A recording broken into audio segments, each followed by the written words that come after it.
Дәл қазір мен саған ең жақсы 5 нейрондық желіні көрсетемін.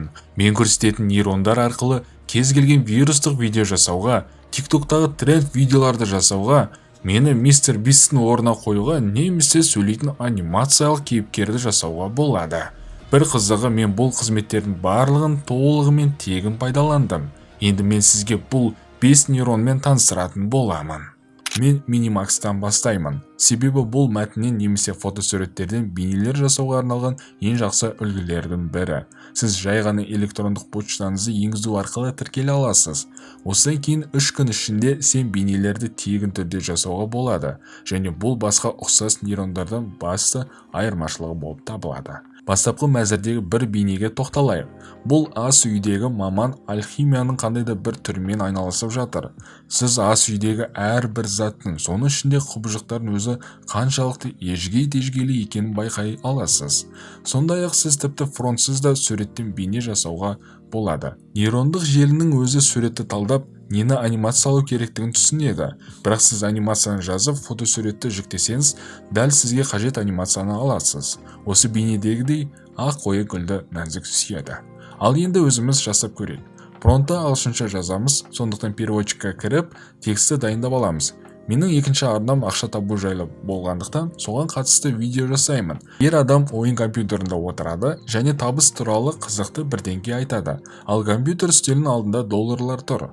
Ал адам камераға тіке қарайды. Create терезесін ашып, text to video жаққа фронтты қоямыз және төмендегі түймені басамыз. Нәтижесінде осындай видеоролик шықты. Сәлем досым, мен саған интернеттен қалай ақша табуға болатынын көрсетемін. Керемет емес пе? Описанияда барлық нейросеттерге сілтемелер тұр. Енді көрініске көшейік. Бұл қызмет сізге әдетте көп қаралатын TikTok'тағы тренд видеороликтарды жасауға көмектеседі. Try on web түймесін басып, кәдімгі почта арқылы тіркелеміз. Содан кейін template түймесін басып, үлгілері бар кітапханаға кіреміз. Трендтер санатын тауып қарап тұрсаңыз, көптеген трендке қатысты видеолар бар. Үлгілердің бірін таңдаймын. Енді 10 жақ терезеге өзімнің фотомды қосамын. Біраз уақыттан кейін біз трендке қатысты бейнеролик алатын боламыз.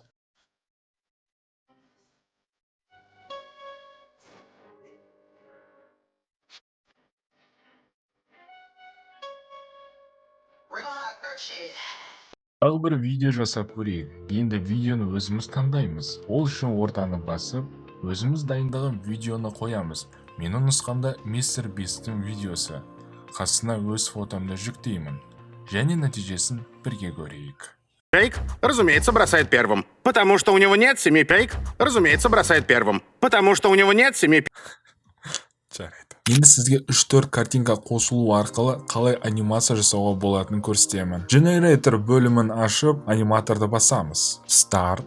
Басты редактор бөліміне өтеміз. Бұл шаблоны бұл жақта осы адамға маска қалай анимация ретінде киілгені көрсетіледі. Енді мен өзім нұсқамда кішкентай мысық уақыт өте келе қалай өскенін қазір видеоролик анимация жасайтын боламын. Ол үшін интернет желісінде мысыққа қатысты 3 түрлі картинка жүктеймін. 3 картинканы жолға қоямын. Астында бізде фронт берілген. Бұл фронтты мен қазір өзгертемін өзімнің нұсқамда ретінде.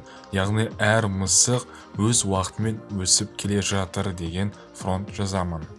Generate video деген түймені баса отырып, енді біз нәтижесін көреміз. Осындай видеороликтарды сіз YouTube Shorts'та немесе TikTok'та байқаған шығарсыз. Осындай тренд видеороликтарды сізде жасай аласыз енді. Әрі қарай біз кез келген суреттен сөйлейтін анимациялық кейіпкер жасауға болатын қызметті қарастырамыз. Бұл Гидра нейрондық желісі. Онда сіз күнде 5 видео жасай аласыз. Генерация аяқталғанда сіз жай ғана TempMail арқылы жаңа уақытша почтаны ашып, қызметті тегін пайдалана аласыз. Жасау процесі өте қарапайым. Бірінші терезеде біз дауысты жүктейміз, ал екінші терезеде кейіпкерімізді жүктейміз. Содан кейін Generate түймесін басып, нәтижені күтіңіз. Сәлем, лайк басып арнаға тіркел. Ал мен келесі нейросетке көшемін. Нәтиже өте жақсы. Өйткені біз мінсіз бет әлбетін ғана емес, сонымен қатар кейіпкердің кішкентай дене қимылдарын қимылдап жатқанын көреміз. Және бұл өте табиғи көрінеді. Кейіпкерлерін анимациялауға арналған басқа сервисті жылдам қарастырайық. Бұл Adobe Express. Біз жұмыс аймағына жетіп, видео қойындысын ашып, кейіпкерлердің анимациясын таңдаңыз. Алдымен көптеген кейіпкерлердің бірін таңдап, одан кейін бэкграунд бөлімін ашып, кез келген фон таңдаңыз. Өңдеу кезінде фонды оңай алып тастау үшін жасыл фон таңдауға болады. Содан кейін Size түймесін басып, бейне пішімін таңдаңыз.